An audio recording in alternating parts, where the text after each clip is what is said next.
শর্মিষ্ঠাকে নিয়ে যা বলেছিলেন কুণাল, এবার কুণাল ঘোষেই বিপাকে হতে পারে জেল। বন্ধুগণ, এই মুহূর্তের আরও একটি বড় খবর। আপনারা সকলে জানেন কুণাল ঘোষের বিরুদ্ধে আদালত অবমাননার রুল জারি হয়েছে। আপনারা জানেন কুণাল ঘোষ শর্মিষ্ঠা পালনি যখন গ্রেপ্তার হয় তখন তিনি বলেছিলেন যে উস্কানিমূলক এবং বিদ্বেষমূলক পোস্ট করার জন্য, মন্তব্য করার জন্য এই শাস্তি পেতে হয়। যদিও হাইকোর্টে জামিন পাই শর্মিষ্ঠা পালনি, আপনারা সকলে জানেন, এবং তারপরেই কুণাল ঘোষের বিরুদ্ধে আদালত অবমাননার রুল জারি করা হয়েছে। নারকেলডাঙ্গা থানার মাধ্যমে এই নোটিশ পাঠানো হয়েছে কুণাল ঘোষকে।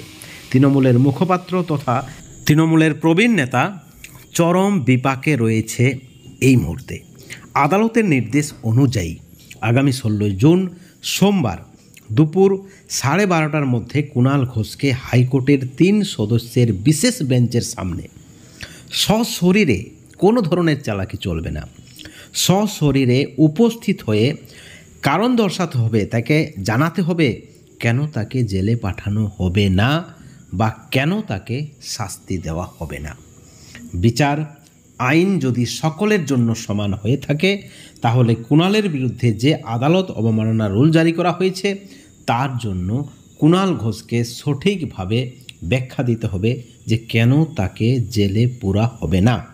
এবং এই ঘটনা রাজ্যের রাজনৈতিক মহলে তীব্র একটা আলোড়নের সৃষ্টি করেছে। এই খবরে রাজ্য রাজনীতি তোলপাড় হয়ে গেছে। আপনারা দেখেছেন শর্মিষ্ঠা পালনিকে বিদ্বেষমূলক এবং উস্কানিমূলক পোস্টের জন্য তাকে গুরগাঁও থেকে প্রায় 1500 কিমি দূর থেকে কলকাতা পুলিশ টেনে হিঁচড়ে গ্রেপ্তার করেছে। আপনারা দেখেছেন হাইকোর্ট প্রথমে শর্মিষ্ঠা পালনির জামিন মঞ্জুর করেনি, যদিও বর্তমানে তিনি অন্তর্বর্তী জামিনে মুক্ত রয়েছেন। অর্থাৎ কোথাও না কোথাও যদি আইন ভঙ্গ করা হয় তার শাস্তি কিন্তু হয়ে থাকে। এবার দেখার কুণালের বিরুদ্ধে যে আদালত অবমাননার রুল জারি করা হয়েছে এবং তাতে কুণাল ঘোষ কি ব্যাখ্যা দিচ্ছেন হাইকোর্টে। কারণ তিনি বলেছেন যে অবশ্যই তিনি হাইকোর্টে যাবেন, হাইকোর্টের রায়কে তিনি সম্মান করবেন। এবং সূত্রের যে খবর রয়েছে কুণাল ঘোষের বিরুদ্ধে আদালত অবমাননার যে অভিযোগ উঠেছে তার কিছু মন্তব্য বা কর্মকাণ্ডের জন্য যা আদালতের মর্যাদাকে ক্ষুণ্ণ করেছে বলে অভিযোগ, এবং সেই অভিযোগের পরিপ্রেক্ষিতে সশরীরে হাজিরা দেবেন কুণাল ঘোষ, তেমনটাই তিনি বলেছেন। তিনি বলেছেন তিনি নির্দোষ। তিনি যা বলেছেন আদালতের নোটিশ অনুযায়ী আদালতের মর্যাদা ক্ষুণ্ণ হয়েছে বলে অভিযোগ। নোটিশে স্পষ্টভাবে বলা হয়েছে যে তাকে এই অভিযোগের জবাব দিতে হবে এবং কারণ দর্শাতে হবে কেন তার বিরুদ্ধে কঠোর ব্যবস্থা নেওয়া হবে না। হাইকোর্টের 3 সদস্যের বিশেষ বেঞ্চে এই মামলার শুনানি করবে, যা রাজনৈতিক এবং আইনি মহলে ব্যাপক একটা গুরুত্ব রয়েছে 2026-এর বিধানসভা নির্বাচনের প্রেক্ষাপটে। কোথাও না কোথাও অস্বস্তিতে কুণাল ঘোষ তথা রাজ্য সরকার, যেমনটা কিন্তু দাবি করা হচ্ছে বিজেপি সূত্রে। কুণাল ঘোষ তৃণমূল কংগ্রেসের একজন প্রভাবশালী মুখপাত্র।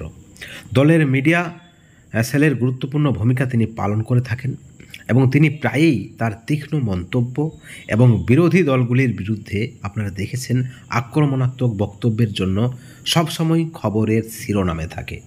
তবে এই নোটিশ তার বিরুদ্ধে আদালত অবমাননার অভিযোগে তার বিরুদ্ধে যে পদক্ষেপ বা হাইকোর্টের যে নোটিশ, সেটা কিন্তু আদালত অবমাননার অভিযোগে তার বিরুদ্ধে রুল জারি হয়েছে। এই ঘটনা তৃণমূল কংগ্রেসের আভ্যন্তরীণ রাজনীতি এবং রাজ্যের রাজনৈতিক গতির উপর কিন্তু যথেষ্ট প্রভাব ফেলতে পারে বলে মনে করছেন আইনজীবী মহল এবং রাজনৈতিক মহল। আপনারা জানেন আদালত অবমাননার অভিযোগ সাধারণত তখনই ওঠে যখন কোনো ব্যক্তি বা যখন কোনো সংস্থা আদালতের মর্যাদা বা সম্মানকে ক্ষতি করে, অসম্মান করে, এবং এটি হতে পারে আদালতের কার্যক্রম সম্পর্কে অবমাননাকর মন্তব্য, আদালতের বিচারপতিদের সমালোচনা বা আদালতের আদেশ অমান্য করা, যে কোনো ধরনের কিন্তু কর্মকাণ্ড হতে পারে। কুণাল ঘোষের ক্ষেত্রে অভিযোগের সুনির্দিষ্ট কারণ এখনও কিন্তু স্পষ্ট নয়, যেমনটা খবর রয়েছে বা যেমনটা দাবি করা হচ্ছে।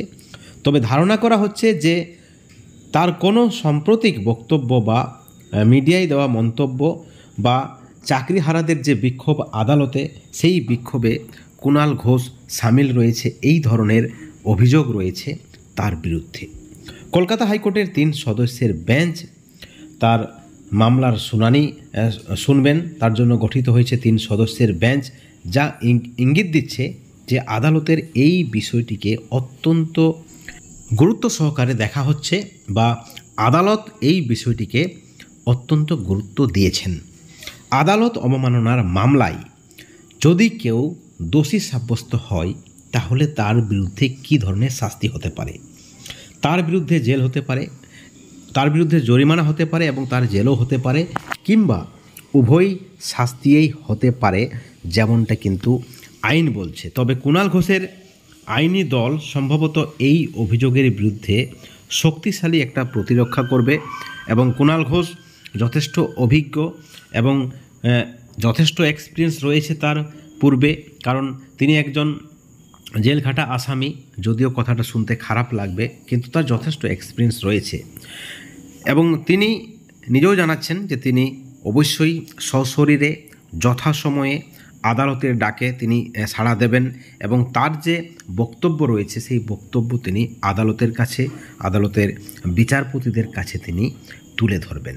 এবং এই ঘটনার যথেষ্ট রাজনৈতিক প্রভাব রয়েছে। আপনারা সকলে জানেন যে 2026-এ বিধানসভা নির্বাচন, সরকার গড়ার নির্বাচন, এবং সেখানে তৃণমূল দল যথেষ্ট অস্বস্তিতে রয়েছে। বিজেপির যে হুঙ্কার, বিজেপির পক্ষ থেকে অমিত শাহ থেকে শুরু করে প্রধানমন্ত্রী নরেন্দ্র মোদী আপনারা দেখেছেন যে বাংলায় এসেছে এবং সেখানে তৃণমূল সরকারকে সমূলে উপড়ে ফেলার ডাক দিয়েছেন। তৃণমূলের সমর্থকরা এই নোটিশকে রাজনৈতিক উদ্দেশ্য প্রণোদিত বলে মনে করছেন।